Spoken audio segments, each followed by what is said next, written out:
Here's an anonymous question. It says, I'm a recent MDiv grad who gets questions from friends and family about the Bible. I do a study and answer them, and they respond with, that's what I thought. Any encouragement to keep trying? Well, I get you, man. Here'd be my encouragement for you.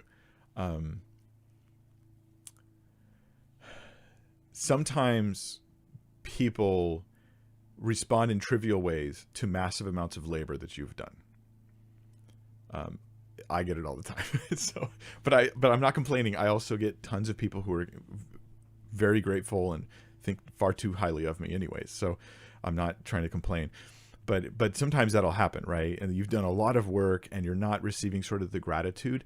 And okay, this is going to be a really hard pill to swallow, but there's a part of this where it's like, you're growing, your character is growing when you learn to labor, serve, do good for others, and then have them give an underappreciative response.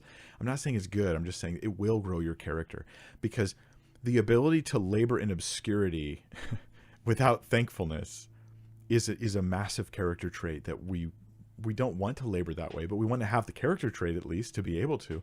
So there's an element of that that's there. Another part of it is this. The work you're doing now to help others to dig and get the answer to their questions, even if they only get this much of what you say, you, having dug and got solid answers, you are adding to your arsenal of knowledge that you can then bless many other people. So while you may have had a mild impact in the person who asked the question and goes, yeah, I thought that, you are being equipped with thorough and deep answers to questions for many people for the future. I mean, I used to do this all the time, where I would give people answers to questions, and I would before my online ministry was anything, and it was similar, right? But so many times, years down the road, someone asks me a question, and it's like burning in their heart, and they need to know a good answer, and they really need someone who's thought about it.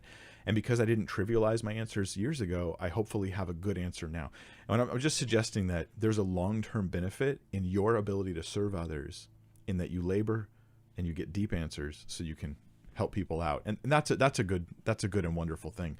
Another side of it is this, and this is the another practical side. You might be learning that some of your study is, you're studying it maybe because you're interested in it, but it wasn't really relevant to the person or the question. And I mean, I'm just saying this might happen some of the time, since you're asking my thoughts. Some of the time, we'll put it this way. I would study and I would spend like 4 hours on a rabbit trail of something I think is really important. And then I would look at my study that I'm going to teach and go, this doesn't really fit the study. It's not really relevant. It's not really going to help them. And so then I would just set it aside, and I'm studying a bunch of stuff I'm not even teaching. And I found that after a while, I just realized I'm equipping myself there. But when I answer them, I'll cut out a lot of those details because it's not for them. I hope that you find that useful.